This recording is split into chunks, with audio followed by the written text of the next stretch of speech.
చాలా అత్యంత ప్రాధాన్యత కలిగినటువంటి అంశం. రాష్ట్రం యావత్తు ఉత్కంఠతో చూస్తూ ఉన్నది. దీని పర్యవసానాలు రాష్ట్ర భవిష్యత్తు మీద ఉండేటువంటి కార్యక్రమం కాబట్టి సుదీర్ఘమైనటువంటి చర్చ జరగాలి. సవరణలు చేసుకునేటువంటి అవకాశం ఉండాలనంటే చర్చకు అవకాశం ఇవ్వకుండా తూతూ మంత్రంలాగా జరిపి ఈరోజు చేతులు దులుపుకొని ఏ ట్రాన్స్లో కాంగ్రెస్ ప్రభుత్వం ఉన్నది అని అంటే ఈ కులగణన చేయడమే తెలంగాణలో బీసీలకు మేము ఇస్తున్నటువంటి స్వర్గ సుఖంతో సమానం అనేటువంటి వ్యవహారం వాళ్ళ మాటల్లో కనబడతా ఉన్నది. ముఖ్యమంత్రి గారు ఖచ్చితంగా నేను ఇందాక మనవి చేసినట్టు ఇది బీసీల పాలిట నిన్నటి దినం, కీడు దినం, తెలంగాణ బీసీల హక్కుల హనన దినం. ఇక గతంలో ఒక్కొక్కసారి తొంగి చూస్తే భారతదేశం ప్రజాస్వామ్య దేశం, కుల వ్యవస్థ బలంగా ఉన్న దేశం. కుల వ్యవస్థ బలంగా ఉన్నటువంటి భారతదేశంలో మెజార్టీలు బీసీలైనటువంటి ఈ దేశంలో స్వాతంత్రానంతరం నుండి ఇప్పటి వరకు బీసీ కులగణన జరగకపోవడం అనేది బీసీల పట్ల ఈ దేశాన్ని అత్యధిక కాలం పాలించినటువంటి కాంగ్రెస్ పార్టీకి ఉన్నటువంటి ద్రోహానికి నిదర్శనం. బ్రిటిష్ వాళ్ళు కులగణన చేసిళ్ళు, నిజాం పాలనా కాలంలో తెలంగాణ కులగణన జరిగింది. కానీ ప్రజాస్వామ్య దేశంలో ఏ ప్రజలైతే స్వాతంత్రం కోసం పోరాటం చేసి ఈ దేశానికి స్వాతంత్రం సముపార్జించబడితే అన్ని రంగాల్లో అద్భుతమైనటువంటి జీవితాన్ని గడుపుతామని ఆశించిల్లో ఆ ప్రజల ఆశల మీద కాంగ్రెస్ పార్టీ అడుగడుగున నీళ్లు జల్లి ద్రోహం చేసింది. ఒకానొక సమయంలో బీసీలకు న్యాయం చేయడం కోసం కాకా కాలేకర్ కమిషన్ ఒక అద్భుతమైనటువంటి నివేదికను సమర్పించింది. దాన్ని తుంగలో దొక్కిండు. మండల్ కమిషన్ నివేదిక అనేక సంవత్సరాల పాటు మరి తొక్కివేయబడ్డది. అంటే కాంగ్రెస్ పార్టీ చరిత్ర ఆద్యంతం తెలంగాణకు ద్రోహం చేయడమే. కాబట్టి ఈరోజు కూడా అదే జరుగుతూ ఉన్నది. కాబట్టి ఖచ్చితంగా బీసీలకు న్యాయం జరిగేంత వరకు బీఆర్ఎస్ పార్టీగా మా నాయకత్వం మేము, అదేవిధంగా బీసీ నాయకులుగా మేము రాజీ లేని పోరాటం చేస్తాం. ఏ హామీలైతే ఎన్నికల సందర్భంగా రిజర్వేషన్ల విషయంలో కానీ, కులగణన విషయంలో కానీ, బీసీ హక్కుల ప్రయోజనం విషయంలో కానీ కాంగ్రెస్ ప్రభుత్వం ఇచ్చిందో వాటన్నిటినీ యావత్ బీసీ సమాజాన్ని ఏకం చేసి ప్రభుత్వం కళ్ళు తెరిపించి న్యాయం జరిగేంత వరకు మా కార్యాచరణ కొనసాగుతుంది అనేటువంటి విషయాన్ని హెచ్చరిస్తూ ఉన్నాం, తెలియజేస్తూ ఉన్నాం.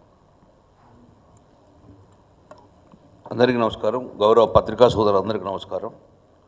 చాలా ముఖ్యమైన అంశంతో మీతో మాట్లాడాలని, మా జాతి అభ్యున్నతి కోసం, మా వెనుకబడిన కులాల ఈ తెలంగాణ రాష్ట్రంలో అభ్యున్నతి కోసము మేము ఒక తప్పు చేసినా అది మా భావితరానికి ఇబ్బందిగా మారుతుంది. కాబట్టి మేము అసెంబ్లీలో కానీ శాసన మండలిలో కానీ ఉన్నప్పుడంగా దీని మీద మేము ప్రభుత్వాన్ని నిలదీయకపోతే మా జాతులకు అన్యాయం జరుగుతున్న భావనతో నిన్న అసెంబ్లీలో ఒక మాట్లాడే ప్రయత్నం చేశాం. కానీ ఎక్కడొక మా గొంతు నొక్కి వేసింది. కాబట్టి అసెంబ్లీలో గొంతు నొక్కొచ్చు కానీ మీడియా ద్వారా ప్రజలకు చెప్పేందుకు ఎవరు గొంతు నొక్కరు. కాబట్టి అందుకే మీడియా ద్వారా ప్రజలకు ప్రభుత్వానికి కూడా మేము బీఆర్ఎస్ పార్టీ సేకరించిన సమాచారాన్ని మేము ముందుస్తున్నాం. కాబట్టి దయచేసి మొన్న 3 రోజుల ముందు ఉత్తమ్ కుమార్ రెడ్డి గారు ఏదో కొండందవి ఎలుకన పడతా అనుకొని కొండందవి చీమను కూడా పట్టకుండా వచ్చి ఒక స్టేట్మెంట్ ఇచ్చాడు. ఇంత చేసినాము అంత చేసినాము అంటే దాని తర్వాత ఇమ్మీడియట్గా తెల్లారే అసెంబ్లీ పెట్టిర్రు అని మేము ఏమనుకుంటాము, వాస్తవాలు బయటకు వస్తున్నాయి కదా, ఇమ్మీడియట్ అసెంబ్లీలో ఒక బిల్లు పెడతారు కావచ్చు, ఆ బిల్లు ద్వారా మన చర్చ జరుగుతుంది కావచ్చు, దాని తర్వాత అమెండ్మెంట్ చేసుకొని బీసీలకు ఒక న్యాయం చేస్తాను అనుకున్నాం. కానీ గదే స్టేట్మెంట్ తీసుకొని వచ్చి చావుకబురు చల్లయ్యనమాట స్టేట్మెంట్ ఇచ్చేసి వెళ్ళిపోయారు. ఈరోజు నేను ముఖ్యంగా ఇంపార్టెంట్ విషయం చెప్తున్నాను. ఈ కాంగ్రెస్ ప్రభుత్వము బీసీలనే మోసం చేయడం కాదు, అసెంబ్లీనే మొత్తం మోసం చేశారు. ఒక్కసారి గమనించండి దయచేసి. దీనికి అంకురార్పణ మొదలుపెట్టింది కేసీఆర్ గారు. ఆనాడు ఎన్టీ రామారావు బీసీల పట్ల ఎంత ప్రేమ చూపించారో అంతకు రెట్టింపుగా మాకు కేసీఆర్ గారు ఈ బీసీల అభ్యున్నతి ఉండాలి,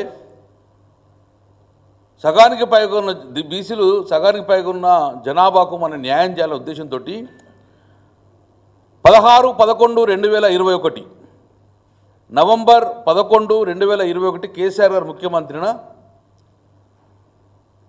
ఒక కమిషన్ అపాయింట్ చేశారు, ఒక కమిషన్ ఏర్పాటు చేశారు. బీసీ కమిషన్ ఆ రోజు ఏర్పాటు చేయడం జరిగింది. వకలాపురం చైర్మన్గా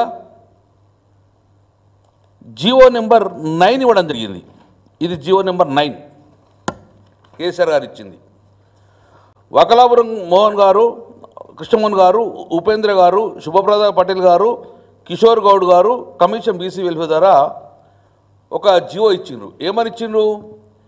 ఈ కమిషన్ కులగణన చేయాలి, దాని ద్వారా ప్రభుత్వానికి సబ్మిట్ చేస్తే దాని ద్వారా రిజర్వేషన్ ప్రక్రియ చేద్దామని చెప్పేసి ఆ కమిషన్ జీవో నెంబర్ 9 వల్ల ఇవ్వండి. దయచేసి మీకు మొత్తం కూడా అందరికి పంపిస్తాం. ఈ కమిషన్ సుమారు 3 నెలలు కులగణన చేసి రిపోర్టు ఇవ్వడానికి వచ్చాక అప్పటికే ఎలక్షన్ జరిగినాయి, ప్రభుత్వం మారిపోయింది.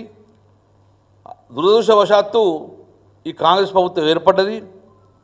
ఏర్పడ్డ రోజు ఈ కమిటీ మొత్తం కూడా 29 జనవరి 2024 జనవరి 29, 24 నాడు ఈ కమిషను ప్రభుత్వానికి ఒక రిపోర్ట్ సబ్మిట్ చేసింది. 3 రాష్ట్రాలు తిరిగి ఒక రిపోర్ట్ సబ్మిట్ చేసి కులగణనకు సంబంధించిన ఈ కమిషన్ ఉన్నది, దీన్ని మీరు ప్రభుత్వము చర్యలు తీసుకోవాలని చెప్పి ఇస్తే 29 జనవరి 2024 ఏదైతే కేసీఆర్ గారు అపాయింట్ చేసిన కమిషను సబ్మిట్ అనే ప్రభుత్వం ఇమీడియట్గా ఫిబ్రవరి 4, 2024 ఫిబ్రవరి 4, 2024 నాడు క్యాబినెట్ ఏర్పాటు చేసింది. ఆ క్యాబినెట్లో తీర్మానం కూడా చేసింది. దయచేసి ఆన్ రికార్డ్ ఐమ్ టెల్లింగ్. చేసి వెంటనే కేసీఆర్ గారు కమిషన్ ఏర్పాటు చేసిండ్రు, ఇట్లా కులగణన చేయమని చెప్పిన క్యాబినెట్ అప్రూవ్ చేసుకొని వెంటనే 16 ఫిబ్రవరి 2024 అంటే కేవలం 12 రోజుల లోపల అసెంబ్లీ ఏర్పాటు చేసింది సేమ్ కులగణన కోసం. 16 ఫిబ్రవరి 2024 అంటే బీసీ కమిషన్ ద్వారా వచ్చిన రిపోర్ట్ కంటిన్యూ అవుతుంది. అందులో నేను కూడా మాట్లాడాను. ఏమని మాట్లాడినా, ఈ కులగణన శాస్త్రీయంగా చేయండి, మొక్కుబడిగా చేయకండి. మొక్కుబడిగా చేసిన బీహార్ కానీ, మొక్కుబడిగా చేసిన కర్ణాటక కానీ, ఆంధ్రప్రదేశ్ రాష్ట్రంలో కులగణన జరిగినా కూడా మాకు రిజర్వేషన్ రాలేదు, న్యాయస్థానం తిప్పికొట్టింది. కాబట్టి మీరు శాస్త్రీయంగా చేయాలని చెప్పి ఆన్ రికార్డులో నేను చెప్పాను. అది బీసీ కమిషన్ ద్వారా చేసిన వల్ల ఫిబ్రవరి అసెంబ్లీలో చర్చ జరిగింది. ఆ చర్చ అనంతరం రిజల్యూషన్ పాస్ అయిన తర్వాత జీవో తీసుకొచ్చింది. ఆ రోజు జీవో నెంబర్ 26 ఏమని రాసిన జీవో నెంబర్ 26 మీకు ఇస్తా. బీసీ కమిషన్ ద్వారా ఏర్పాటు చేసింది, దీన్ని చర్చ పెట్టాను కులగోస కోసం అని చెప్పి బీసీ కమిషన్ ద్వారా వచ్చిందని క్లియర్ రాసింది. ఇలా కులగణన చేశాము అని చెప్పేసి జీవో నెంబర్ 26 ఇచ్చారు. ఇప్పటి వరకు బీసీ కమిషన్ ద్వారా కులగణన జరిగింది. ఈ 26 జీవో లైవ్లో ఉన్నది. అసెంబ్లీలో తీర్మానం జరిగింది, అసెంబ్లీలో చర్చ జరిగింది. దాని తర్వాత కాలయాపన చేసిండ్రు. ఈ జీవో ఎప్పుడు ఇచ్చిండ్రు? 15 మార్చి నాడు ఇచ్చిండ్రు. 2024 15 మార్చి నాడు 26 జీవో ఇచ్చిండ్రు. దీని మీద కంటిన్యూ జరిగిన సమయంలో 7 నెలలు ఈ జీవోను పక్కకు పెట్టేసి ఇమ్మీడియట్గా తెలియకుండా 7 నెలల తర్వాత ప్లానింగ్ బోర్డు నుంచి మళ్ళీ ఒక జీవో వచ్చింది. ఇక్కడే క్వశ్చన్ చేస్తున్నాం. ఈ 26 జీవో ద్వారా అసెంబ్లీలో చర్చ జరిగింది, కులగణన జరిగింది. మీ ద్వారా కూడా నిరంజన్ గారిని ఒక కమిటీ చైర్మన్గా ఇచ్చారు, బీసీ కమిషన్ చైర్మన్గా. దాని తెల్లారే నిరంజన్ కమిషన్ ఉండగా ప్లానింగ్ బోర్డు నుంచి ఒక జీవో తీసుకొచ్చినావు. నేను అడుగుతున్నా, ప్లానింగ్ బోర్డు మళ్ళీ ఎందుకు ఎంటర్ అయింది? నీ బీసీ కమిషన్ ఎక్కడ పోయింది? బీసీ కమిషన్ జీవో 26 ఏమైంది?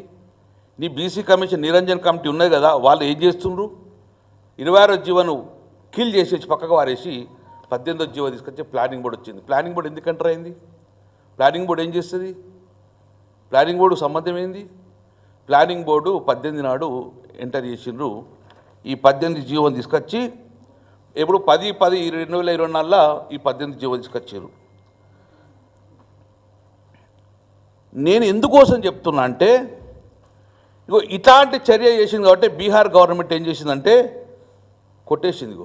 బీహార్ గవర్నమెంట్ యొక్క పట్నా కేసు నెంబర్ 16760/2023 ఇలా ఏం రాసిందంటే మీరు జిఏడి నుంచి చేసి వీళ్ళు జిఏడి నుంచి చేసిండ్రు. ఈ జిఏడి నుంచి చేయడం వలన ప్లానింగ్ బోర్డు చేయడం వలన విశ్వసనీయత ఉండదు కాబట్టి మీరు బీసీ కమిషన్ ద్వారా ఇవ్వాలి అని చెప్పేసి బీహార్ గవర్నమెంటు కొట్టేసింది. ఇగో ఇదే నేను చెప్పినట్టు జరగద్దని మళ్ళీ సేమ్ వాళ్ళు అదే వేసారు. దీని తర్వాత ఇమ్మీడియట్ ఏం చేసారు? ఈ 18 జీవోని పక్కకు పెట్టుకొని హైకోర్టు ఇచ్చిన ఆర్డర్ ప్రకారం వాళ్ళు ఏం చేసిందంటే ఓ డెడికేట్ కమిషన్ వేయాలని చెప్పేసి తెలంగాణ హైకోర్టు వాళ్ళకి చెప్పింది. డెడికేషన్ కమిషన్ ఇవ్వమని చెప్పి ఆ డెడికేషన్ కమిషన్ ఇస్తానని చెప్పి మళ్ళీ ఒక జీవో నెంబర్ 49 తీసుకొచ్చారు. చూడండి, 4/11/2024 భూసాని వెంకటేశ్వరరావు ఐఏఎస్ కమిటీ ద్వారా ఒకటి డెడికేషన్ కమిటీ వేశారు. ఏమని? మళ్ళీ సేమ్ ఇదే కులగణన చేయండి, కులగణన ద్వారా రిజర్వేషన్ చేయండి, స్థానిక సంస్థలు రిజర్వేషన్ చేయమని చెప్పి భూసాని కమిషను కమిటీ వేసారు. నేను ఒకటే అడుగుతున్నా, ఈ భూసాని కమిషన్ ఏమైంది? రిపోర్ట్ ఇచ్చింది ఏమన్నా? ఈ భూసాని వెంకటేశ్వర కమిషన్ రిపోర్ట్ ఇచ్చిందా? జీవో నెంబర్ 26 జీవో నెంబర్ 18 ఏమైనా రిపోర్ట్ ఇచ్చిందా? మీ నిరంజన్ వాళ్ళు చేసిన కమిటీ ఏమైనా రిపోర్ట్ ఇచ్చిందా? ఏ కమిటీ ఏ కమిషన్ లేకుండా ప్లానింగ్ బోర్డు ద్వారా మమ అనిపించింది. నేను ఒకటే అడుగుతున్నా, ప్లానింగ్ బోర్డులో చేసేటోళ్ళు బీసీలు ఉన్నారా? నీ బీసీ కమిషను నిరంజన్తో పాటు 4 బీసీ మెంబర్ ఉన్నారు కాబట్టి వాళ్ళకొక ప్రేమ ఉంటుంది, నా బీసీలకు అన్యాయం చేయొద్దని చెప్పి ఒక తపన ఉంటుంది. ఈ కమిటీకి ఏముంటుంది? కాబట్టి ఇది శుద్ధ తప్పు. ఇది ప్రజలు తప్పు పట్టించిండ్రు, బీసీ సంఘాలు తప్పు పట్టించిండ్రు. ఈరోజు అసెంబ్లీలో కూడా చర్చ జరిగి అసెంబ్లీలో తప్పు పట్టేసి అసెంబ్లీలో చర్చ దాన్ని జీవో ఇవ్వకుండా మళ్ళీ కొత్త ప్లానింగ్ బోర్డు ద్వారా ఇవ్వడం వలన తప్పల తడకగా ఈరోజు ఎనిమినేషన్ చేసిండ్రు. 2011లో ఏదైతే సెన్సస్ జరిగిందో గాంధీలకే పోయి వచ్చింది. వాళ్ళకి వేరే కొత్తగా తెలివై వాళ్ళకి ఏం చేస్తారు? సగానికి కూడా వీళ్ళు ఎక్కడంగా కులగన్న కోసం ఇళ్ళకి పోలేదు. ఇది వాస్తవము. కాబట్టి నేను ఒక్కటే ఏం చెప్తున్నా అంటే మీరు చేసిన తప్పుల వలన మా యొక్క జాతికి అన్యాయం చేసిండ్రు. నిన్న బుల్డోజ్ చేసే ప్రయత్నం చేసిండ్రు అసెంబ్లీలో. ఎక్కడున్నాయి మీకు బీసీ శాతం 52 అని ఎవరు చెప్పారు? మీకు 51 ఎవరు చెప్పారు అని చెప్పి బుల్డోజ్ చేసే ప్రయత్నించారు ముఖ్యమంత్రి గారిని ఉత్తమ్ కుమార్ రెడ్డి గారు. అంటే నువ్వు బుల్డోజ్ చేసి బెదిరిస్తే మేము ఒప్పుకున్నదానికి మేము గొర్రెలేమేమన్నా ఊపుకుంటా బయటకు వస్తాం అనుకుంటున్నావా? 52%, 56%, 55% ఎక్కడున్నది రిపోర్ట్ అన్నారు. దానికి అనుగుణంగా నేను కూడా మీకు కొట్టి చెప్తాను. ఇవన్నీ మీకు కాగితాలు ఇస్తా. వాళ్ళు చెప్పిన ప్రకారం ఏమున్నది? 3,54,00,000 మంది మాత్రమే పాల్గొన్నారు. మొత్తం 3,70,00,000 మంది ఉన్నారు అని అన్నారు. ఇక కొంతమంది మా మంత్రి గారు చెప్తారు, కొంతమంది ఇళ్ళలో కొంత కుక్కలు ఇచ్చి పెట్టిరు సార్ అంటాడు. కుక్కలు ఇచ్చి పెట్టడం రాలేదన్నాడు. ఇది ప్రభుత్వం యొక్క సమాధానం. ఇది ఎవరు తప్పు పట్టారు? సెన్సెస్ ఇది తప్పు పట్టరు ఎవరు? 2011లో సెన్సెస్ జరిగింది, దాని తర్వాత జరగలే. 2000 సెన్సెస్లో క్లియర్గా ఏమిచ్చింది? పోర్టల్ ఉంది, మీరు వెబ్సైట్లో ఉంటుంది, మీరు చూసుకోవచ్చు. తెలంగాణ పోర్టల్ ఉంది. తెలంగాణ పోర్టల్లో ఏం చెప్పినట్టు క్లియర్గా ఈ యొక్క 2 జూన్ నాడు రాష్ట్రం ఏర్పడ్డది. 1,12,077 స్క్వేర్ మీటర్ల భూమి ఉన్నది. ఈ జనాభా 3,50,03,674 మంది జనాభా ఉన్నది అని క్లియర్గా ఇచ్చింది. ఎవరు తప్పలేరు. దీంతో పాటు గత చరిత్ర మొత్తం చూస్తే కూడా అందులో ఎక్కడ చూసిన విధంగా క్లియర్ రాసింది. అవర్ తెలంగాణ స్టేట్ యొక్క పాపులేషన్ గ్రోత్ ఈజ్ 13.8%. 13.8%. గత చరిత్ర మొత్తం చూసిన 2001 కానీ 2011 కానీ అంతకుముందు ఏ విధంగా the Telangana state population growth is 13%. దాని లెక్కన చేసుకుంటే ఈరోజు మా జనాభా 4,20,00,000 మంది జనాభా ఆన్ రికార్డ్ ఉంటారు. ఇప్పుడు ఏదైతే మా యొక్క మొసంచారి గారు చెప్పినట్టు ఓటర్ లిస్టు 3,50,00,000 ఉన్నాయని చెప్పి మీరు 3,35,00,000. ఏ రోజు జనాభాకు ఉన్న పాపులేషన్కు డిఫరెన్స్ కంపల్సరీ 30% ఉంటుంది. ఆ లెక్కలు చూసినాక 4,20,00,000 మంది ఉంటే మీరు 3,70,00,000 మంది అంటే 50 లక్షల జనాభాను మీరు మింగేసిండ్రు. జనాభా లెక్కలు తప్పులు వేసిండ్రు. అంటే మా బీసీలను జనాభా ఓటర్ లిస్టులో ఉండకుండా చేసే ప్రయత్నం చేస్తున్నారు. ఈరోజు ఓటర్ లిస్టులో జనాభా లిస్టులో ఉండకుండా చేసే ప్రయత్నం చేసిండ్రు. 40 నుంచి 50 లక్షల మంది ఈరోజు వాళ్ళు తప్పుగా చూపించారు. మేము ఒప్పుకునే సమస్య లేదు. ఈరోజు 4,11,00,000 దాటే ఉంటుంది. కానీ ఈ యొక్క తెలంగాణ జనాభా సుమారు 4,20,00,000 మంది ఉంటారు. ఏ డాటా తీసుకున్నాక అట్లే ఉంటుంది. కానీ మీరు 3,70,00,000 చూపించి సుమారు 30 నుంచి 35 లక్షల బీసీ జనాభాను మీరు మమ్మల్ని బయట రాకుండా ఉండగా ఈరోజు కాంగ్రెస్ ప్రభుత్వం ఈరోజు మమ్మల్ని లోపల పెట్టే ప్రయత్నం చేసిండ్రు. అందుకే 52%, 53% అని ప్రతిసారి కూడా అంటూ ఉంటాము. దాన్ని 46% ఎక్కడ రికార్డులను చూపించిన కాబట్టి 46% అనేది మేము ఒప్పుకునే సమస్య లేదని చెప్పి మీ ద్వారా దానికి కూడా రిపోర్ట్ చెప్తారు మొత్తం కూడా. ఈరోజు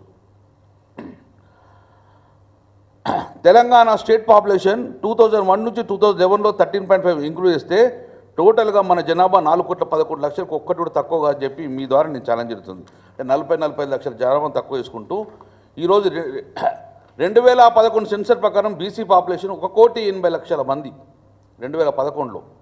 ఇస్ ఆన్ రికార్డ్. ఎక్కడిది రికార్డ్ అంటారు చెప్తాం. 2011 సెన్సర్ తీసినప్పుడు తెలంగాణలో ఉన్న బీసీ జనాభా 1,80,00,000 మంది. తెలంగాణ ఏర్పడే వరకు 2012 సుమారు 15 సంవత్సరాలకు ఇప్పుడు మా జనాభా 2,20,00,000 ఉండాలి. తెలంగాణలో 2,20,00,000 మంది జనాలు ఉండాలి. దాని అంటే 13 గుర్తుతోటి అంటే మాకు 1,90,00,000 చూసినామంటే సుమారు 40 లక్షల తెలంగాణ ప్రజలు తెలంగాణలో బీసీ జనాభాను మీరు కనుమరుగు చేసిండ్రు. ఇది ఎవిడెన్స్ రికార్డ్. ఈ లెక్కన తెలంగాణలో ఈ లెక్కల ప్రకారం జనాభా తెలంగాణలో బీసీల జనాభా 56 నుంచి 57% ముస్లిమ్స్ కలుపుకోకుండానే ఉన్నది. ఇది నేను 46% ఎట్లా చెప్తామండి? నేను ఏ లెక్కని చెప్పిను అది కూడా చెప్తా. 1,00,000 కుటుంబాలకు లాక్ అన్నారు. ఎవరు ఆ 1,00,000 కుటుంబాలు? నెంబర్ 2 మీరు అందులో తాత్కాలికంగా ఎన్ఆర్ఐస్ పోతారు. దుబాయ్ కానీ సింగపూర్ కానీ తాత్కాలికంగా ఓటర్లు ఎక్కువ శాతం జనాభా ఉంటారు. వాళ్ళను మీరు ఎన్యుమరేషన్ చేయలేదు. చాలామంది పోతారు. వాళ్ళు లెక్కలు తీసుకోలేదు. ఈరోజు ఒక్కసారి రికార్డు చూసుకోండి. 2011 సెన్సస్ చేయండి. అందులో ఎస్సీ జనాభా క్లియర్గా ఉన్నది. 2011లో ఎస్సీ జనాభా 54 లక్షలు ఉంది.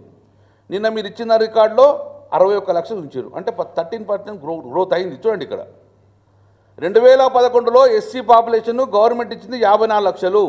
నిన్న మీరు స్టేట్మెంట్ ఇచ్చిన దాంట్లో 61 లక్షలు ఉంటే ఎస్సీలు 13% పెరిగింది. డన్. ఎస్టీలు కూడా 2011లో 31 లక్షలు చూస్తే నిన్న మీరు 37 లక్షలు చూపించారు. వారు కూడా పెరిగినరు. ఓబీసీలు కూడా మీరు 7% పెంచారు. 10% పెంచినట్టు నిన్న చూపించారు. OC caste 13% పెరిగినరు. ఎస్సీలు 13% పెరిగినరు. ఎస్టీలు 18% పెరిగినరు. ఓబీసీలు పెంచారు. మీ యొక్క అగ్రవర్ణాలు మీరు క్యాస్ట్ పెంచుకున్నారు. మా బీసీలు మాత్రం 17% తగ్గించారు. మేము ఒక్కలమే తగ్గినావా? బీసీలు తగ్గినావా అంతరిక్షణంక? మమ్మల్ని మీరు తగ్గించిర్రా? చంపే పారేసిన మమ్మల్ని ఓటర్స్ లేకుండా. అన్ని క్యాస్టులు పెరుగుతాయి, దేశ జనాభా పెరుగుతుంది, రాష్ట్ర జనాభా పెరుగుతుంది, కానీ బీసీ జనాభా తగ్గుతుందా? ఎందుకు తగ్గుతుంది? కాబట్టి ఇది మా బీసీ జాతిని కావలసుకొని మేమంటే భయం, మా జాతులంటే భయం, వీళ్ళకు ఎక్కడైతే వీళ్ళ సీట్లు కదులుతాయని చెప్పి భయంతో మా మొత్తానుడంగా జాతిని నాశనం చేసే ప్రయత్నం చేసింది మీరు ఈరోజు. అందుకే కదా 70 సంవత్సరాల బీసీకి ఒక ముఖ్యమంత్రిని అవకాశం ఇచ్చినారే. ఇంత జనాభా ఉన్న మీరేగా వెళ్తున్నారు. గీ తొక్కుడు తొక్కవాటే గీ చేయబట్టే మా వాళ్ళు ఒక్కడంగా ముఖ్యమంత్రి అనేకపోతారు బీసీని. మీరు మా చైతన్యం లేకపోవడం వల్ల ఈరోజు ఇంత ఘోరంగా అన్ని క్యాస్టులు పెరిగాయి, కానీ మేము 10% తగ్గించారు మమ్మల్ని. ఇది క్లియర్ ఎవిడెన్స్. మేము ఎందుకు భయం మరి మీకు? దీనికి అనుగుణంగా నిన్న మరి ఇట్లా స్టేట్మెంట్ వస్తుంది అని చెప్పి ఎవరినైనా ఒకరిని అడుగుదాం, మరి మీ ఇంటికి వచ్చినా అని చెప్పేసి, ఎవరిని ఎందుకు అడగాలని చెప్పేసి తెలంగాణ ఉద్యమ జర్నలిస్టు వేదిక కన్వీనర్ ఉన్నారు ఒకరు, భారతి సుదర్శన్ గారు, మీ అందరూ తెలుసు అనుకుంటా. వారికి ఫోన్ చేసిన, అయ్యా మీ ఇంటికి ఏమైనా నచ్చిందా అంటే, మా ఇంట్లో కుక్క కూడా లేదు, మా ఇంటికి మనుషులు కూడా రాలే అన్నారు. చాలామంది అటువంటి 100 మందిని అడిగిన, 100 మందిని అడిగిన, మీ ఇంటికి ఏమైనా ఇన్వెస్ట్ వచ్చిందంటే, సార్ మా ఇంట్లో కుక్క కూడా లేదు, కుక్క మురగలేదు, మా ఇంటికి మనుషులే రాలన్నారు. ఇక మరి కుక్కలు ఎప్పుడు పెట్టినాం మేము? ఎందుకు పోలే మీరు వాళ్ళ దగ్గరికి? పోలే. ఇదేమన్నా వేగంగా మాట్లాడుతున్నారు. సెంట్రల్ గవర్నమెంట్ ఒక స్కీమ్ ఉన్నది, ఒక పథకం, NFHS, national family health survey. ఇది గవర్నమెంట్, సెంట్రల్ గవర్నమెంట్ చేస్తుంది. ఇది ఆన్ రికార్డు మీ కూడా వెబ్సైట్లో ఉంటుంది. సర్వే 1, సర్వే 2, సర్వే 3 అంటే NFHS 1, NFHS 2, NFHS 5 దాకా కూడా చేసారు వీళ్ళు. NFHS 4 రిపోర్ట్ కూడా మీరు వెబ్సైట్లో ఉంటుంది. మీరు జూన్ 30 నుంచి 14 నవంబర్ వరకు సర్వే చేసిన వాళ్ళు. 2019 జూన్ 30 నుంచి నేను చెప్పినంత రికార్డు 14 నవంబర్ వరకు సర్వే చేసిన తెలంగాణ రాష్ట్రంలో. దాని కూడా డిసెంబర్ 2024 సబ్మిట్ చేసిన గవర్నమెంట్కు అనౌన్స్ చేసింది. ఏమని చేసిండ్రు? తెలంగాణ పాపులేషన్ అనేది 2024 సంవత్సరం వరకు 3,84,00,000 పైచీలు ఉంటుంది. మా అంచనా ప్రకారం ఇవన్నీ చేసినామని చెప్పి 3,84,00,000 అనేది ఇది సెంట్రల్ గవర్నమెంట్ సర్వే చేసింది. 3,84,00,000.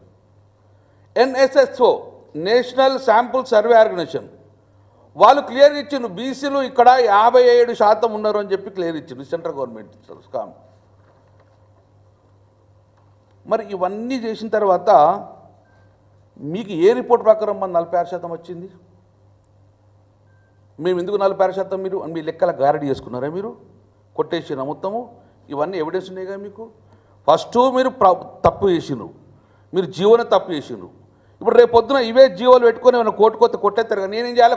కొట్టేసింది అంటాడు. నేను పోలేపిన, శాస్త్రీయంగా చేయండి. బీహార్లో కొట్టుడు వేసిండ్రు, ఇప్పటివరకు మీకు కర్ణాటకలో కొట్టుడు పోయింది, ఏపీలో కొట్టుడు పోయింది, వాళ్ళు ఇంప్లిమెంట్ చేస్తలేరు. మీరు ఆ తప్పు చేయగద్దంటే శాస్త్రీయంగా చేయమని చెప్పినాం. కానీ వీళ్ళు అశాస్త్రీయంగా చేయడం వల్ల ఈరోజు రేపు పొద్దున కోర్టుకు పోయి కొట్టేసేందుకు వీళ్ళే గుసిగొలిపే ప్రయత్నం చేసి మళ్ళీ అదే కోర్టు స్టోలో పెట్టే ప్రయత్నాన్ని చేసేందుకు ఇవన్నీ మనం కుట్ర చేసిండ్రు. ఇది మీకు అవన్నీ రిపోర్ట్ చేసినాడు. ఇది బీసీలు ఎస్సీలు అన్నీ పెరిగింది క్లియర్గా పడుతుంది. మేము తగ్గించడం మీకు ఒక డాటా కూడా ఇచ్చేసినాం మీకు. నెంబర్ 3, ఈరోజు వేసి గర్వంగా చెప్తున్నాం మేము 70 సంవత్సరాలు స్వతంత్ర భారతదేశంలో స్వతంత్రం వచ్చిన తర్వాత తెలంగాణలో కానీ దేశంలో పరిపాలించింది ఎక్కువ శాతం కాంగ్రెస్ పార్టీ. మా జాతులకు వెనుకబాటు కారణం కూడా కాంగ్రెస్ పార్టీ, ఈ కాంగ్రెస్ ప్రభుత్వమే. మమ్మల్ని మొత్తాన్ని కూడా తొక్కుపెట్టింది ఈ కాంగ్రెస్ ప్రభుత్వమే. మళ్ళీ ఈరోజు రేవంత్ రెడ్డి గారి సర్కారులో వచ్చేయడంగా మమ్మల్ని తొక్కే ప్రయత్నం చేసింది, కానీ మేము ఎట్టి పరిస్థితుల్లో ఒప్పుకునేది లేదని చెప్పడానికి కూడా నిలిచినాం. ఈరోజు కేసీఆర్ గారిని గర్వంగా మేము చెప్పుకుంటాం. ఎస్, నిన్న రేవంత్ రెడ్డి గారు మాట్లాడుతుంటే నిజంగానే మా మీద చిత్తశుద్ధి ఉంది కాబట్టి, మా ప్రేమ ఉన్నది కాబట్టి, మా మీద చాలా ప్రేమ ఉన్నట్టు మాట్లాడిండ్రు. మా పేరు తీసుకున్నారు గంగుల కమలాకర్ గారు అంటే ఎస్, నిజంగానే మీరు ఒకవేళ గిట్ట శాస్త్రీయంగా చేసి మా సంఖ్యను 46 నుంచి 56% మీరు ఇస్తే డెఫినెట్గా మేమే మీకు షాలు కప్తాం. మేము మీకు బీసీలు అందరం కలిసి గౌరవించుకుంటాం. మేము నిజంగా నీ చిత్తశుద్ధి ఉంటే రేవంత్ రెడ్డి గారు మళ్ళీ చెప్తున్నారు, నిన్న మీరు ఏదైతే ప్రేమ మాట మాట్లాడినారో మీరు అసెంబ్లీలో, అదే విషయం నిజంగా ప్రేమ మీద ఉంటే గిట్ట మీరు ఈ సర్వేని పట్టుకుని రీసర్వే చేయండి, ఒక డెడికేషన్ డే పెట్టండి. ఎక్కడైతే మీరు 16 లక్షల మంది రాలేదన్నారో దాంతోపాటు ప్రతి ఒక్కరు రీసర్వే చేయాలంటే ఒక 15 రోజుల టైం ఇచ్చేసి ఇక్కడ నుంచి ఒక డెడికేషన్ డే పెట్టి ఆ రోజు హాలిడే ఇవ్వండి. గౌరవ మా కేసీఆర్ గారు ఉన్నప్పుడు ఎస్కేఎస్ ఎలా చేసిందో ఆ రోజు ఒక హాలిడే ఇచ్చేసి అందులో మొత్తం మంది హాజరుగా హాజరు నమోదు చేసుకోమని చెప్పండి. ఒక డెడికేషన్ డే పెట్టండి, ఎప్పుడు పెడతారు పెట్టండి. నిన్నటి సర్వేని పక్కకు వారే. నిజంగా మాకు ప్రేమ ఉంటే రాజకీయంగా మళ్ళీ ఉత్తాలనుకుంటే నిన్నటిదంతా బుల్డో చేసుకుని వెళ్ళండి. కానీ మీరు ఏదైతే ప్రేమ మాటలు మీద నేను అసెంబ్లీ మాట్లాడినరో అవి నిజంగా మీకు గుండె నుంచి వచ్చినైతే మా జాతుల పట్ల ప్రేమ ఉందనుకుంటే గిట్ట ఒక 15 రోజులు 20 రోజులు మళ్ళీ రీసర్వే స్టార్ట్ చేయండి, చేసి ఒక డెడికేషన్ డే పెట్టండి.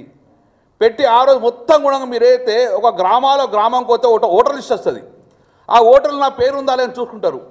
అట్లా దీన్ని ఓపెన్ పోర్టల్ పెట్టి ప్రతి గ్రామ పంచాయతీలో డిస్ప్లే చేయండి. ఆ గ్రామ పంచాయతీలో నేను బీసీనా కాదా అని చెప్పి ఆయన డిస్ప్లే చూసుకుంటాడు. నా పేరు లేకపోతే ఆయన మళ్ళీ ఎన్రోల్ చేసుకుంటాడు. అట్లా మీరు ఓటర్ లిస్ట్ ఎట్లయితే తయారు చేశారో అట్లా మా బీసీల మొత్తాన్ని కూడా మీ ఊర్లో ఉన్న బీసీకి ఇంత క్యాస్టు అంటే మేము చూసుకుంటాం మా బీసీలు ఉన్నారా అని చెప్పి. దాని తర్వాత మీరు మా ఆ రిపోర్ట్ని మీరు సబ్మిట్ చేయండి. అప్పుడు 56% తక్కువ గిట్ట మేము దేనికైనా సిద్ధం ఉంటాం. 56% మినిమం ఉంటుంది మా జాతలు. 15 రోజులు రీసర్వ్ చేసి ఒక డెడికేషన్ డే పెట్టుకొని ఆ రోజు మొత్తం ముందు అదే విధంగా చేసుకుంటే నిజంగా మేము మిమ్మల్ని నమ్ముతాం, లేకుండా నమ్మే పరిస్థితి లేదు. మీకు బీసీలు అంటే బలహీన వర్గాలు, కానీ మాకు మా పార్టీకి బీసీలు అంటే వెన్నెముక, రాష్ట్రానికి దేశానికి వెన్నెముక అని మమ్మల్ని గౌరవించింది కేసీఆర్ గారు. గర్వంగా చెప్పుకుంటాం. నేను ఆ రోజు కుల సంఘాలలో నేను తిరిగేటప్పుడు మాకు బీసీ సంఘాలకు ఒక 2 గుంటల భూమి అంటే చెప్పులరినవడంగా ఒక 2 గుంటల భూమి ఉండగా కుల సంఘానికి ఇయ్యలే. అనగా తిరిగా నాగార్జున సార్ రోడ్లో ఒక 50 కిలోమీటర్ దూరంలో ఒక చెరువు ఇచ్చారు. దాన్ని కన్స్ట్రక్ట్ చేయాలంటే 10 లక్షలు అయితే తెచ్చిపెట్టినాం. ఈరోజు మాకు కోకాపేటలో ఒక బీసీలకు వేల కోట్ల రూపాయల విలువైన భూములు ఉప్పల్ బాధ్యత ఇచ్చింది. ఎవరన్నారు? 70 సంవత్సరాలు ఒక్క గుంట భూమి ఇచ్చినారా మీరు? అందుకే ఇవాళ మేము గర్వంగా ఈరోజు మేమంటలేము, మీ యొక్క కాంగ్రెస్ పార్టీ ఎమ్మెల్సీ అన్నాడు. ఈరోజు కేసీఆర్ గారు చెప్పిన రిపోర్ట్ కరెక్ట్ ఉంది, ఆయన బీసీలు చేసిండు అని ఇది కదా. ఇప్పటికైనా మీరు మారండి. ఇట్లా 1 కాదు 2 కాదు. ఎగ్జాంపుల్, మీరు ఎన్నడన్నా రాజ్యసభకు పంపినారే? మా దగ్గర 2 రాజ్యసభ సీట్లు కాలైతే రెండింటి బీసీకి పంపించింది ఘనత కేసీఆర్ గారు. ఒకటి బండ ప్రకాష్ బుద్ధిరాజు గారు ఒక క్యాస్ట్ నుంచి పంపడం జరిగింది. రెండోది లింగల యాదవ్ గారికి. దాని తర్వాత తదనంతరము వడ్డీరాజు రవిచంద్ర గారిని 2 సార్లు ఎన్నికలు బీసీలు చేసింది ఈరోజు బీఆర్ఎస్ పార్టీ కాదా? గర్వంగా చెప్పండి. ఎవరిచ్చిన బీసీల ప్రయారిటీ? కాంగ్రెస్ పార్టీ, మాకు బీఆర్ఎస్ పార్టీ. అందుకే చెప్తున్నాం, ఎక్కువ పోకుండా పాయింట్స్ పెట్టి చెప్తున్నాము. డెఫినెట్గా ఈరోజు బీసీలు అందరం కూడా బీఆర్ఎస్ పార్టీ ద్వారా మాకు న్యాయం జరిగిందని చెప్పి ప్రవర్తనము గొప్పగా నిండా రేవంత్ రెడ్డి గారు చెప్తున్నాం. మేము బీసీలకు చేసినది ప్రభుత్వంలో ఉండి కూడా మీరు తప్పు చేసారు. కానీ కేసీఆర్ గారు ఉద్యమ పార్టీ ఉన్నప్పుడే 2003లోనే ఇంకో ఇది రిపోర్టు బీసీల పట్ల చిత్తశుద్ధి ఏముందంటే తెలంగాణ రాష్ట్రం ఏర్పడ్డ తర్వాత డెఫినెట్గా బీసీ న్యాయం చేస్తామని చెప్పేది. ఇది 2003లో మన్మోహన్ సింగ్ గారిని కలిసిన జరిగింది. ఎవరెవరున్నారు అలా? Tiger Narendra, Bakalapuram, Krishnaiah, Jayashankar sir. వీళ్ళందరినీ ఎప్పుడు ప్రభుత్వం ఉన్నప్పుడు ఓలే, ప్రభుత్వం లేనప్పుడు ఈ ప్రభుత్వం వస్తే మమ్మల్ని ఆదుకోమని చెప్పి 2000లో మన్మోహన్ సింగ్ గారు కలిసి ఏం డిమాండ్ చేసిండ్రు? బీసీలకు ఒక మంత్రిత్వ శాఖ పెట్టమని చెప్పి ఆ రోజే బీసీలకు ఈ పార్టీ బీజం పోసిందని చెప్పి మీకు చెప్పడం జరుగుతుంది. ఇది ఆన్ రికార్డు. దాన్ని మేము కూడా బీసీ పాలసీ పెట్టడం జరిగింది. మేము ఇది మా పార్టీ చిత్తశుద్ధి. యథావిధిగా 40-50 సంవత్సరాలు మమ్మల్ని తొక్కిపెట్టేసిరు. ఈరోజు మళ్ళీ నిన్న అసెంబ్లీలో ఏదో ఆశపడ్డ ఎందుకంటే మళ్ళీ నిరాశ అయింది. కాబట్టి చివరిగా ఒకటి మాత్రం చెప్పగలుగుతాం. ఈరోజు మీరు బుల్డోజ్ చేసి మీకు మైక్ ఉన్నది కానీ చెప్పేసి 2 నిమిషం మాట్లాడి క్లోజ్ చేసి గింతే మేము తీర్మానం చేస్తామంటే అసలు నిన్న స్టేట్మెంట్ ఎందుకు ఇచ్చినట్టు? దేని మీద ఇచ్చినట్టు స్టేట్మెంట్? దేనికోసం ఇచ్చినట్టు? తీర్మానం జరిగిందా? స్టేట్మెంట్కి ఏం స్టాండర్డ్ ఉంటుంది? బిల్లు పెట్టినరా? ఇది ప్రజలను మమ్మల్ని మోసం చేయడం జరిగింది. ఆగమాగంగా చేసిన అవసరం లేదు. ఇంత పెద్ద ఇష్యూ, మా బిడ్డల భవిష్యత్ ఇష్యూ కాబట్టి సమయం తీసుకోండి. ఇంకా 1 మంత్ తీసుకున్న మంచిదే. స్థానిక సంస్థలు దాని తర్వాత పోండి. తర్వాత ఎప్పుడైతే భూసాని వెంకటేశ్వర గారు కమిషన్ ఇచ్చిన రిపోర్ట్ కానీ ఈ యొక్క బీసీ కమిషన్ రిపోర్ట్ ఇచ్చిన కానీ అవన్నీ రిపోర్ట్ ఇచ్చిన తర్వాతనే మీరు మాకు ఎలక్షన్ పోవాలి. అప్పటికి ఎలక్షన్ పోతే మళ్ళీ మమ్మల్ని ఇబ్బంది పెట్టే ప్రయత్నం చేశారు. కాబట్టి మీరు 45% మేము పార్టీ ఇస్తుందంటారు. మాకు ఎవరు కావాలి? మాకు చట్టం చేయండి. మీరు అన్ని పార్టీలు మాకు 42% ఇస్తామని చెప్పి చట్టం చేస్తేందుకే కదా మేము బిల్లు పెట్టుకున్నది. మీ పార్టీ ఇచ్చడం కాదు. డెఫినెట్గా ఇది మేము రేపటి నుంచి 100% మా బీఆర్ఎస్ పార్టీ పక్షాన మా యొక్క బీసీ సంఘాలను చేసుకొని దీన్ని మాత్రము మేము ఏ బీసీ బిడ్డ కూడా దీన్ని ఒప్పుకునే ప్రసక్తి లేదు. నిన్న ప్రభుత్వం ఏంటంటే సంబరాలు చేసుకోరి అంటాడు. నేను గుండె చేసి చెప్తున్నా, తెలంగాణ రాష్ట్రంలో ఏ ఒక్క బీసీ బిడ్డను సంబరాలు జరుపుకున్నాడా నీ గాంధీ భవన్లో తప్ప? ఏ ఒక్క బీసీ బిడ్డ కూడా ఆవేదనతోటి నిన్న బాధపడ్డాడు తప్ప కానీ ఎవరు సంబరాలు జరుపుకోలేదు. అంటే నీ ప్రభుత్వం యొక్క నెగటివ్ మీకు అర్థమైందా? నీ గాంధీ భవన్లో సంబరాలు చేసుకుంటే కాదు. మాకు తెలంగాణ గడ్డ మీద ఏ ఒక్క బీసీ బిడ్డడంగా దీన్ని చూసి బాధపడ్డాడు, ఆవేదన వ్యక్తం చేసిండు. నీ నిజంగానే నువ్వు కరెక్ట్ అంటే గిట్ట ఇదే గ్రామ సభలలో మీ మంత్రులు రాండి, ఈ 48% ఒప్పియండి ప్రజలలో పోయి, బీసీలోకి ఇంతే అని చెప్పేసి ఒక్కసారి మీరు 46% ఉన్నదని చెప్పేసి గ్రామ సభ పెట్టి ఒప్పియండి. మీరు మంత్రులు బయటకు వస్తారా? ఆ గ్రామం నుంచి బయటకు వస్తారా? కాబట్టి రేవంత్ రెడ్డి గారు, మీరు నిన్న ఏది అసెంబ్లీలో ఎంత మంచిగా మాట్లాడారో తేన మాటలో అది నిజం కావాలంటే మీరు 15 రోజులు టైం తీసుకొని రీసర్వే చేయండి. మేధావులు బీసీ మేధావులు ఇవ్వండి, బీసీ జర్నలిస్టులు ఇవ్వండి, బీసీ సంఘాలను ఇవ్వండి. ఆ రోజు మేము పెట్టినాం కదా ఎంబీసీ పెట్టి, అసెంబ్లీ హాల్లో 100 మీటింగ్ పెట్టుకున్నాం మేము. ఎంబీసీ పెట్టిన ఘనత కూడా మాదే కదా. కాబట్టి ఈరోజు అన్ని సంఘాలు పిలవండి, మేధావులు పిలవండి, చర్చ జరగండి. ఇంకో 1 మంత్ తీసుకున్న మంచిదే కానీ మా బీసీ సంఖ్య కరెక్ట్ చూపించండి. మేము ఒకటే చెప్తున్నాం, సంఖ్యాపరంగా మాకు రాజ్యాధికారం రావాలి. మా సంఖ్య చెప్పండి, దాని ప్రకారం రాజ్యాధికారం కోసం కొట్లాడతాము. కానీ మీరు సంఖ్యలు మాయి రాజ్యాధికారం మీదంటే ఒప్పుకునే పరిస్థితి లేదు. ఇంతవరకు పల్లకిలు మోసినాము, మేము పల్లకిలు మోయము, మేము డెఫినెట్గా పల్లకి ఎక్కుతాం. కాబట్టి మా సంఖ్య చెప్పాలని చెప్పి మేము డిమాండ్ చేస్తున్నాం.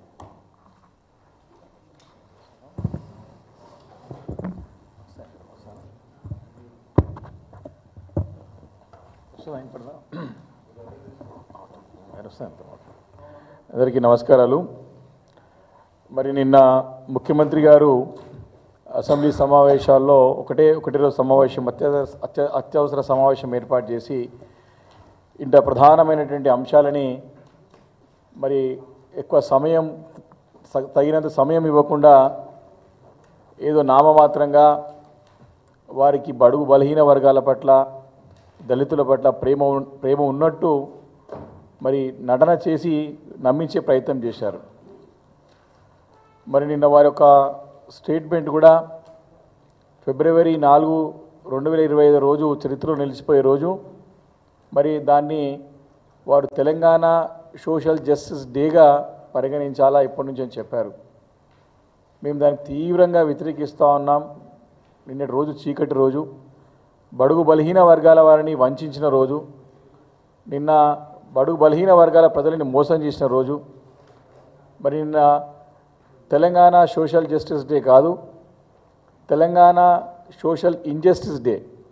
అంటే నిన్న అన్యాయం జరిగిన రోజు. నిన్న రేవంత్ రెడ్డి గారి సర్కార్, ముఖ్యంగా కాంగ్రెస్ పార్టీ చరిత్రలో చూసినట్టయితే అటు దేశవ్యాప్తంగా కానివ్వండి, గతంలో ఉన్న ఉమ్మడి రాష్ట్రంలో కానివ్వండి, మరి కాంగ్రెస్ పార్టీ తీవ్రంగా ఈ యొక్క బలహీన వర్గాల ప్రజలని మోసం చేస్తూ వస్తూనే ఉన్నది.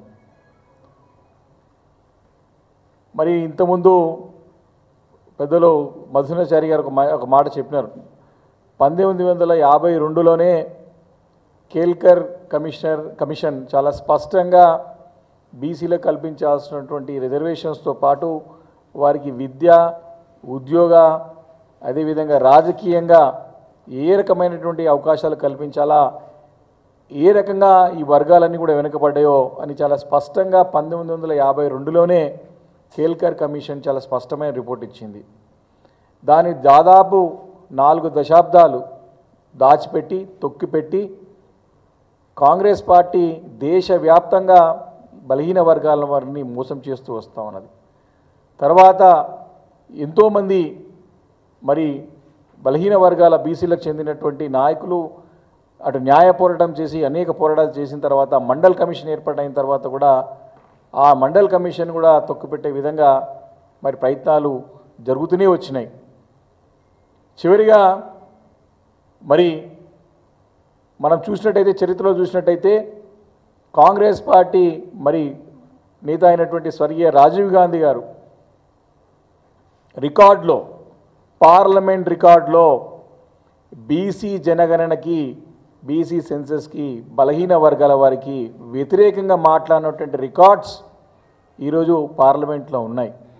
తప్పకుండా రాబోయే రోజుల్లో అవి బయటికి తీసి ప్రజలకు తెలియసి కాంగ్రెస్ పార్టీ ఏ రకంగా మోసం చేస్తూ వస్తుందో బలహీన వర్గాల ప్రజల్ని తప్పకుండా మేము బీఆర్ఎస్ పార్టీ తరఫున తెలియజేస్తాం. నిన్న ముఖ్యమంత్రి గారు రేవంత్ రెడ్డి గారు అదేవిధంగా ఉత్తమ్ కుమార్ రెడ్డి గారు ప్రగల్భాలు పలుకుతూ ఉన్నారు, పెద్ద పెద్ద మాటలు మాట్లాడుతూ ఉన్నారు. 1931లో జరిగితే సెన్సస్ మళ్ళీ జరగలేదని చెప్తున్నారు. దానికి కారణమే కాంగ్రెస్ పార్టీ. చాలా స్పష్టంగా ఆధారాలతో పాటు ఉన్నాయి. ఇటు రాష్ట్రంలో కూడా అప్పుడున్నటువంటి బలహీన వర్గాలకు చెందినటువంటి నాయకులు ఎన్నో పోరాటాలు, ఎన్నో ఉద్యమాలు, న్యాయ పోరాటం చేసి రాజకీయంగా పోరాటం చేసిన నీలం సంజయ్ రెడ్డి గారికి మొదలు పెడితే ఈరోజు రేవంత్ రెడ్డి గారు కూడా సేమ్ అదే ధోరణి మారలేదు. ఈ కాంగ్రెస్ పార్టీ యొక్క మైండ్ సెట్ ఇంకా మారలేదు. తప్పకుండా బలహీన వర్గాల ప్రజలు తిరుగుబాటు చేసే రోజులు దగ్గరలో ఉన్నాయి. వీరు నిన్న తీసుకొచ్చినటువంటి స్టేట్మెంట్ని ముందు పెట్టి నోటితో చెప్పి నొసటితో అవమానించే విధంగా నిన్న రేవంత్ రెడ్డి గారి వ్యవహారం కనపడ్డది. వారు ఒక మానసిక ఉన్మాదిగా వివరించినారు.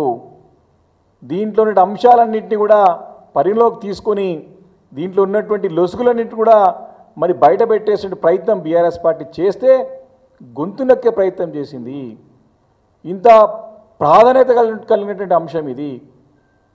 వారు సమయం ఇవ్వకుండా వారికి కావాల్సింది మాట్లాడి చెప్పాల్సింది చెప్పి వెళ్ళిపోయే ప్రయత్నం చేసినారు, వెళ్ళిపోయినారు నిన్న. కాబట్టి దీన్ని బీఆర్ఎస్ పార్టీ చాలా సీరియస్గా పరిగణిస్తూ ఉంది. దీన్ని ఆషామాషి వదిలిపెట్టే ప్రసక్తే లేదు. వారు రేవంత్ రెడ్డి గారు మొదటి నుండి కూడా మోసం చేస్తూనే వస్తూ ఉన్నారు. డే 1 నుంచి కూడా మోసం. రాజకీయ అధికారం రావడానికి ఎన్ని అబద్ధాలు మాట్లాడాలో, ఎన్ని చవకలు పలుకలు అన్ని పలికి అబద్ధాల పునాదుల పైన సర్కార్ ఏర్పాటు చేసి గడిచిన 11 నెలల నుంచి కూడా సంవత్సరం కాలం 12 నెలలు 13 నెలల నుంచి కూడా మోసం చేస్తూనే వస్తూ ఉన్నారు. అబద్ధాలు చెప్తూనే ఉన్నారు, పక్కతో పట్టిస్తూనే ఉన్నారు.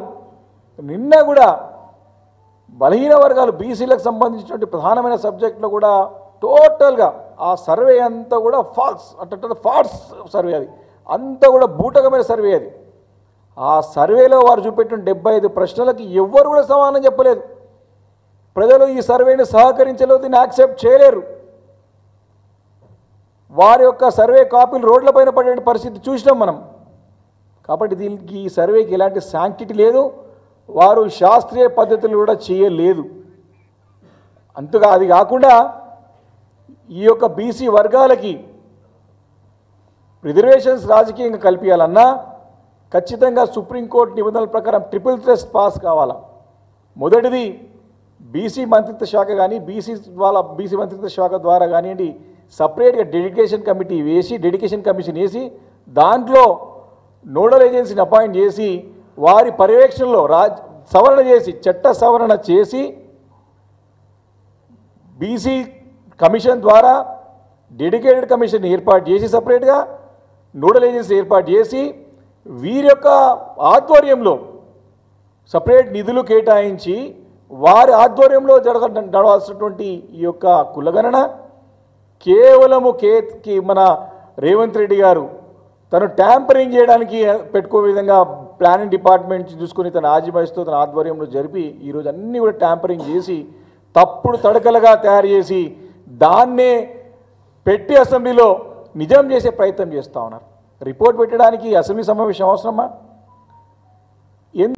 ఎంత దిగజారి నిస్సిగ్గుగా వాడు స్టేట్మెంట్ చదివిన తర్వాత దీనిపైన చర్చ ఉండదు. స్టేట్మెంట్ పైన ఇక దీన్ని మరి ఏం చేద్దాము అని అడుగుతాడు. నిన్న మీరు చూసినట్టు అందరూ కూడా స్టేట్మెంట్ చదివిన తర్వాత స్టేట్మెంట్ పైన చర్చ ఏముండదు, మరి ఇంకేం చేద్దామంటే అవమానించే విధంగా. నిజంగా నేను స్టేట్మెంట్ పెట్టేది ఉంటే మరి సభ ఎందుకు పెట్టినాం? మరి బయట ఇచ్చిండు కదా, ఆల్రెడీ మీ మంత్రి sub committee chairman Uttam Kumar Reddy ఇచ్చిండు కదా. కాబట్టి కన్ఫ్యూజ్ చేసే విధంగా ప్రయత్నం ఈరోజు నిన్న రేవంత్ రెడ్డి గారు చేసిన ప్రయత్నాన్ని మేము చాలా అంటే చాలా తీవ్రంగా ఖండిస్తూ ఉన్నాము. అవమానించే విధంగా, కించపరిచే విధంగా, బలహీన వర్గాల ప్రజల్ని కించపరిచే విధంగా నిన్న ముఖ్యమంత్రి గారి వ్యవహారం ఉన్నది. కొందరిని అన్నిసార్లు మోసం చేయొచ్చు కాక, కొందరిని అన్నిసార్లు మోసం చేయొచ్చు కావచ్చా, అందరినీ కొన్నిసార్లు మోసం చేయొచ్చు కాక, కానీ అందరినీ అన్నిసార్లు మోసం మాత్రం సాధ్యం కాదు సుమా. రేవంత్ రెడ్డి గారు ఒళ్ళు దగ్గర పెట్టుకొని వ్యవహరించండి. ఈ అంశంలో మీరు వ్యవహరించిన తీరు తెలంగాణ సమాజం సంబంధ వర్గాలందరూ కూడా గమనించినారు. తప్పకుండా మీకు భవిష్యత్తులో గుణపాఠం తప్పదు. ఏ రకంగానైతే 100 రోజుల్లో 6 గ్యారెంటీలు అని చెప్పేసి మాట తప్పినారు, ఏ రకంగానైతే ఏకకాలంలో 2 లక్షల రుణమాఫీలు అని చెప్పి రైతులకు మోసం చేసినాడు, అదే రకంగా బీసీ డిక్లరేషన్, కామారెడ్డి బీసీ డిక్లరేషన్ని తుంగలో దుక్కబోటా అన్నాడు. మంగళం పాడిండి. నిన్న జరిగినటువంటి ఆ చర్చలో ముఖ్యమంత్రి గారు కానీ, వారి మంత్రులు కానీ, ప్రభుత్వం నుండి కానీ కామారెడ్డి బీసీ డిక్లరేషన్లో చెప్పినట్టు అంశాలు 6 నెలల్లో మీరు రిజర్వేషన్స్ తీసుకొస్తామని చెప్పినారు. మీరు బీసీ సప్లాన్ తీసుకొస్తామని చెప్పినారు. మీరు సంవత్సరానికి 20,000 కోట్ల రూపాయలు బడ్జెట్లో కేటాయించి 5 సంవత్సరాల్లో 1,00,000 కోట్లు ఇస్తామని చెప్పినారు. ప్రస్తావన లేదే, దాని గురించి చర్చనే లేదే. రోడ్ మ్యాప్ చెప్పమంటారు. ఏమంటారు రోడ్ మ్యాప్? దేనికి రోడ్ మ్యాప్ చెప్పాలా? కాబట్టి నిన్న జరిగిందంతా కూడా మరి తీవ్రమైనటువంటి మోసం, అన్యాయం చేయడానికి జరిగినటువంటి ఒక డ్రామాలో, ఒక నాటకంలో భాగంగానే రేవంత్ రెడ్డి గారు నిన్న సభను ఏర్పాటు చేసి కాంగ్రెస్ యొక్క ధోరణి ఏదైతుందో చరిత్రలో చూసుకున్నట్టయితే డే 1 నుండి స్వాతంత్రం వచ్చి నుంచి ఇప్పటి వరకు కూడా కాంగ్రెస్ పార్టీ జాతీయ స్థాయిలో వారి సిద్ధాంతమే బలహీన వర్గాల వారికి వ్యతిరేకంగా పనిచేసినటువంటి పార్టీ, బలహీన వర్గాలని అనదొక్కిన పార్టీ కాంగ్రెస్ పార్టీ. ఈరోజు రాహుల్ గాంధీ గారికి వారికి రాజకీయంగా మనుగడ లేదు. ఏ అంశంలో కూడా వారికి సహకారం అందట్లేదు. కొత్త నినాదం అందుకొని వాళ్ళు రాజకీయం చేసే ప్రయత్నం చేస్తూ ఉన్నారు. అందులో భాగంగా ఈ డ్రామా అంతా కూడా వారు మొన్న పార్లమెంట్లో మాట్లాడడానికే రిపోర్ట్ని 2 రోజులు ముందు పెట్టి హుటాహుటినే సభ పెట్టి మళ్ళీ ఎల్లుండి పెద్ద ఎత్తున దళిత సంఘాల నుంచి కూడా ఉద్యమాలు సభలున్నాయి కాబట్టి నిన్న పెట్టి మమ అనిపించేసుకుని చేతులు దులుపుకొని వెళ్ళిపోయినారు. కాబట్టి భవిష్యత్తులో రాబోయే రోజుల్లో ఖచ్చితంగా కేసీఆర్ గారి దృష్టికి ఈ సమస్యలను కూడా తీసుకువెళ్ళి వాటితో చర్చించి పెద్ద ఎత్తున తెలంగాణ రాష్ట్ర వ్యాప్తంగా ఉన్నటువంటి బలహీన వర్గాల ప్రజలందరూ కూడా ఏకం చేసి ఈ సర్కారుకి బుద్ధి చెప్పేవారు కూడా బీఆర్ఎస్ పార్టీ మరి నిద్రపోదు. పెద్ద ఎత్తున ఉద్యమాలు తప్పవని చెప్పేసి కూడా ఈ సందర్భంగా కాంగ్రెస్ సర్కారుని హెచ్చరిస్తా ఉన్నాను. Thank you. లాస్ట్ ఒకటి చివరిగా రమణ మాట్లాడింది చివరి ఒకటి, నేను సూటిగా మా బీఆర్ఎస్ పార్టీ, మా బీసీ యొక్క ఆర్గనైజర్ ఒకటే సూటి కడుతున్నాం. త్వరలోనే మీరు రిపోర్ట్ ఇచ్చేటప్పుడు మొత్తం ఇచ్చిన తర్వాత ఏ కులంలో ఎంత జనాభా కూడా చెప్పండి. నెంబర్ 1 మీ కులగణ చేసింది కదా. నెంబర్ 2 నిన్న మీరు చేసిన కులగణలో క్రిస్టియన్లు 0 చూపించారు. నిజంగా క్రిస్టియన్స్ లేరా తెలంగాణలో? మార్వాడీస్ లేరు, పార్సీలు ఉన్నారు కదా, జైన్స్ ఉన్నారు కదా, సిక్కులు ఉన్నారు కదా. వీళ్ళ జనాభాను మీరు ఏం చేసినారు? మామూలు బీసీలకు కథం చేసిన వాళ్ళలో కథం చేసినారు ఏమన్నా? కాబట్టి మీరు దయచేసి కులగణ చేసిన కదా, ట్రాన్స్పరెన్సీ అన్నారు కదా, మీరు ఎవరెంత వారికంత అన్నారు కదా, మాకు బేషజాలు లేవు అన్నారు కదా. బేషజాలు లేనప్పుడు ఏ గ్రామంలో ఏ కులంలో ఎంతమంది ఉన్నారో మీరు చెప్పండి. రాష్ట్రంలో మొత్తం ఏ కులం ఎంత ఉందో చెప్పండి. ఆ కులం యొక్క బైఫర్కేషన్ ఇచ్చేసి ట్రీ తయారు చేసి ఇచ్చేవండి. అప్పుడు నమ్ముతాము. దాని ద్వారా తర్వాత మీరు ఎన్నికలు పోండి, దాని తర్వాత జీవోలు పాస్ చేయండి. అప్పటి వరకు కూడా ఏ ఒక్క స్టెప్ వేసుకున్న ఇదే నిన్న స్టేట్మెంట్ ద్వారా స్టెప్ అవుతాం తెలంగాణ భగ్గుమంటది. బీసీ యొక్క మా యొక్క బీసీ బిడ్డల వందడంగా నేను ఒకటే చెప్తున్నాను రేవంత్ రెడ్డి గారికి, మీకు మా కోపం ఉంటే మాకు అన్యాయం చేయండి, కానీ మా జాతికి అన్యాయం చేస్తే ఊరుకోము. డెఫినెట్గా తెలంగాణ భగ్గుమంటే మీరు ఒక్క స్టెప్ ముందెరికైనా. మా రమణ గారు మాట్లాడదు.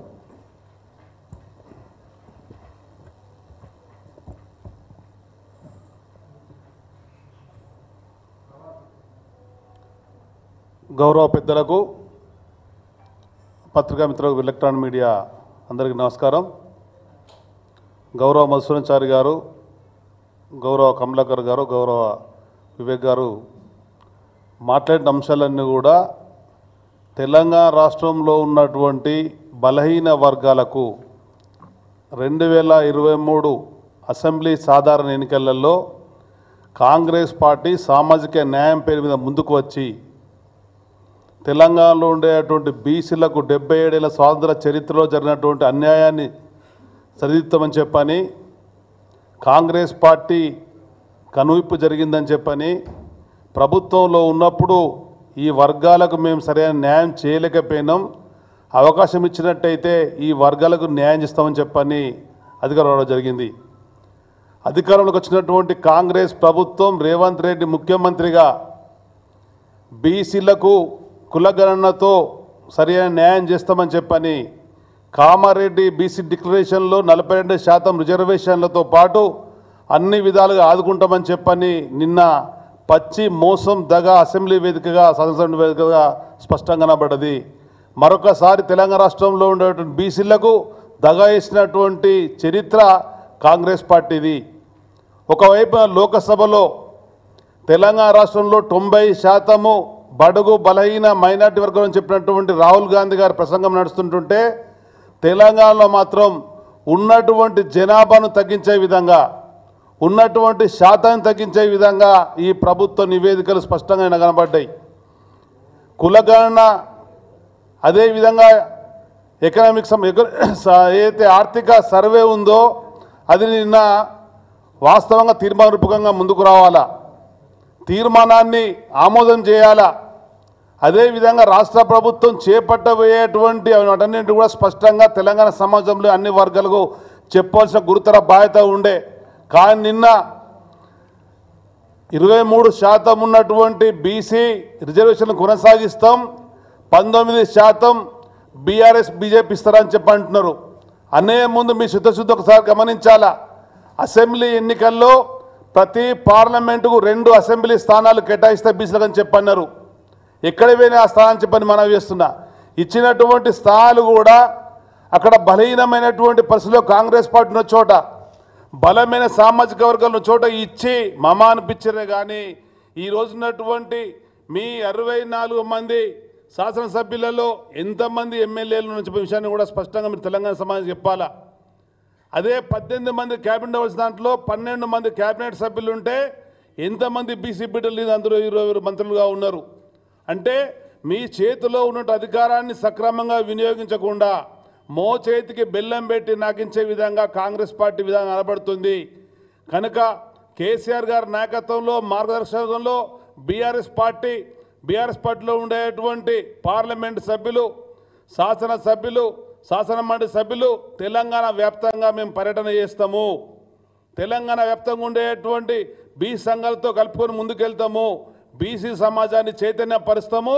కాంగ్రెస్కు మరొకసారి కనువిప్పు జరిగే విధంగా, కాంగ్రెస్ పడిచినటువంటి మాటలు అమలయ్యే విధంగా, కాంగ్రెస్ ప్రభుత్వ దగాకోరు విధానాలను స్పష్టంగా తెలంగాణ సమాజం తెలియపరిచి రాబోయేటువంటి ఎన్నికలలో 42%తో రిజర్వేషన్లతో కాంగ్రెస్ రేవంత్ రెడ్డి సర్కారు ముందుకు రావాల్సిందే. ఒకవేళ మీ రిజర్వేషన్లు తేకుండా పార్టీ పరంగిస్తానేటువంటి దగాపూరితమైనటువంటి మాటలను ఎండగడతాము. మీకు బీసీలు కన్నెరేసే విధంగా కార్యక్రమాలతో ముందు తీసుకెళ్తాం. బీసీలు కన్నెరేస్తే కాంగ్రెస్ పార్టీ కాలగర్భంలో కావడం ఖాయమని చెప్పే సందర్భంగా తెలియజేస్తున్నాం. Thank you.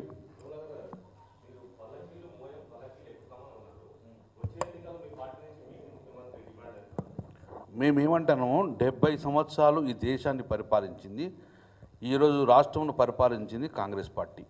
కాంగ్రెస్ పార్టీలో మా బీసీ నాయకులకు ముఖ్యమంత్రి అయితే అవకాశం ఉండగా నోటికాడ బొక్క తీసుకున్నారు, అవకాశాన్ని తీసేసుకున్నారు. అప్పటి నుంచి అన్యాయం జరిగింది. డెఫినెట్గా రేపు పొద్దున మా అధినేత ఉన్నాడు కదా, మాకు బీసీకి ప్రయారిటీ ఇచ్చింది కదా, మా యొక్క కులాలు మా జాతులు మొత్తం బయటకు రావాలి, సంఖ్యాపరంగా రాజ్యాధికారం రావాలని చెప్పినవాడు కాబట్టి ఈరోజు సామాజిక ఆర్థికంగా వెనుకబాటుతనం ఉండొద్దని చెప్పి ముందుకొని కాబట్టి ఇన్ని గొప్ప పథకాలు తీసుకొచ్చింది కదా. ఎందుకోసం ఇది బీసీలో ముందుకు రాజకీయంగా దిగుతుందికే కదా, రాజకీయం దిగుతుందికే, ఈరోజు సామాజిక దిగుతుందికే మాకు మంత్రి పదవి ఇచ్చిండ్రు, రాజ్యసభ పంపించిండ్రు. మా పార్టీ బీసీకి ఉన్నది కాబట్టి వచ్చినాం. పల్లెకి ఎక్కాలంటే ముఖ్యమంత్రి పొజిషన్ కాదు కదా. రేపు రాజ్యసభలో మామూలు అందరిని పంపించిండు, తర్వాత రవిచంద్రన్ 2 సార్లు రెన్యువల్ చేసిండు. ఇది కాదా మరి పల్లెకి ఎక్కది? మా యొక్క మౌసన 1 సెకండ్ బ్రదర్. ఇప్పుడు కాంగ్రెస్ పార్టీ ఉమ్మడి ఆంధ్రప్రదేశ్ కావచ్చు, ఈరోజు కావచ్చు, దాని గతాన్ని కనుక ఒకసారి నెమరు వేసుకుంటే వి హనుమంతరావు గారు బహుశా తెలంగాణ ప్రాంతం నుండి లేదా ఆంధ్రప్రదేశ్లో ఆ రోజు కాంగ్రెస్కు ఒక పేరు ఢిల్లీ స్థాయిలో కానీ గల్లీ స్థాయిలో కానీ యాదికి వచ్చేటువంటి మొదటి పేరు వి హనుమంతరావు గారు. చాలామంది డి శ్రీనివాస్ గారు కావచ్చు, పొన్నాల లక్ష్మయ్య గారు కావచ్చు, కేశవరావు గారు లాంటి వాళ్ళు, వీళ్ళంతా జీవితాలని కాంగ్రెస్ పార్టీకి అంకితం చేసి పనిచేసిన తర్వాత కూడా వాళ్ళకన్నా జూనియర్లు అనేక మంది ముఖ్యమంత్రులుగా కాంగ్రెస్ నిర్ణయాలు తీసుకొని చేసింది. ఇవాళ తెలంగాణ విషయానికి వస్తే, తెలంగాణ కేసీఆర్ అనే ఒక వ్యక్తి శక్తిగా మారి యావత్ జాతిని కదిలించి మమ్మల్ని అందరినీ కూడా ఉద్యమంలో కార్యోన్ముఖులను చేసి తెలంగాణ రాష్ట్రాన్ని సాధించినటువంటి మహానుభావుడు. ముఖ్యమంత్రి తర్వాత ప్రభుత్వంలో ఉండేటువంటి ప్రధానమైనటువంటి రాజ్యాంగబద్ధమైనటువంటి పోస్టులు స్పీకర్, చైర్మన్. మొదటిసారి ఏర్పడ్డటువంటి ప్రభుత్వంలోనే 2 గొప్ప అవకాశాలు ఇచ్చిండు. ఆ తదనంతరం రాజ్యసభకు కావచ్చు, మంత్రులకు కావచ్చు అనేక మందికి అవకాశాలు ఇచ్చింది. ఈరోజు మేము అధికారంలో లేము. కాంగ్రెస్ పార్టీ అధికారంలో ఉంది, బీఆర్ఎస్ పార్టీ ప్రధాన ప్రతిపక్షంగా ఉంది. మాకు ప్రోటోకాల్ హోదా ఉన్నది 3కి బీఆర్ఎస్ తరఫున. కేసీఆర్ గారికి ఉన్నది, బండ ప్రకాష్కి ఉన్నది, మధుసూనాచారికి ఉన్నది. ఈ 3లో 2 బీసీలే. అంటే బీసీల విషయంలో బీఆర్ఎస్కు ఒక నిబద్ధత, చిత్తశుద్ధి ఉంది. గ్యారంటీగా ఈ వర్గాల ప్రయోజనం కోసం మా దగ్గర డాటా ఉంది. అది రాజ్యసభ సభ్యులు కావచ్చు, లేదా శాసనసభకు పోటీ చేసే సందర్భాలు కావచ్చు, కార్పొరేషన్ చైర్మన్ల విషయం కావచ్చు. ఈ గవర్నమెంట్ వచ్చిన తర్వాత మొదటిసారి ఏర్పాటు చేసినటువంటి, అనౌన్స్ చేసినటువంటి కార్పొరేషన్ల చైర్మన్లలో భూతద్దం పెట్టి చూసినా కూడా మా బీసీ వర్గాల వాళ్ళు కనబడతలేరు. ఖచ్చితంగా బీసీలుగా మాకు అడుగడుగున ఆ వాయిస్ వినిపిస్తాం. ప్రభుత్వాలు ఇవాళ రేవంత్ రెడ్డి ప్రభుత్వం ఎంత దుర్మార్గానికి, అన్యాయానికి, అవమానానికి ఒడిగట్టింది అని అంటే, వాళ్ళు చేసినటువంటి నిర్ణయాల ద్వారా మా జీవితంలో మార్పు, వెలుగు, మంచి జరుగుతుందని ఆశించినాం. కానీ ఇంత గొంతులు కోసేటువంటి నిండు శాసనసభలో ఏ వర్గాలకైతే సామాజిక న్యాయం జరుగుతుందని ఆశిస్తామో మాటిచ్చిండో ఆ శాసనసభ సాక్షిగా వీళ్ళని అడ్డంగా నరికేటువంటి ప్రయత్నం చేసిండు. ఖబర్దార్ రేవంత్ రెడ్డి గారు, ఏ ప్రజలైతే నిన్ను, ఈ వర్గాల వాళ్ళు నువ్వు అధికారంలోకి వస్తే మాకు న్యాయం జరుగుతుందని భావించి, ఆశించి, నమ్మించి అవకాశం మీకు కల్పించిందో ఇవాళ వాళ్ళ అగ్రహజ్యాలు ఏ రకంగా ఉంటాయో కూడా చూపిస్తాం. థ్యాంక్ యూ అన్న. దయచేసి మీరు అందరు సహకరించి దయచేసి ఉద్యమం చేపడతాం. డెఫినెట్గా మా పార్టీ పరంగా ఎట్టి పరిస్థితుల్లో వాళ్ళు నేను చెప్పిన డిమాండ్కు తలుగ్గేదాకా మా యొక్క బీఆర్ఎస్ పార్టీ డెఫినెట్గా యుద్ధం చేస్తూ ఉంటుంది.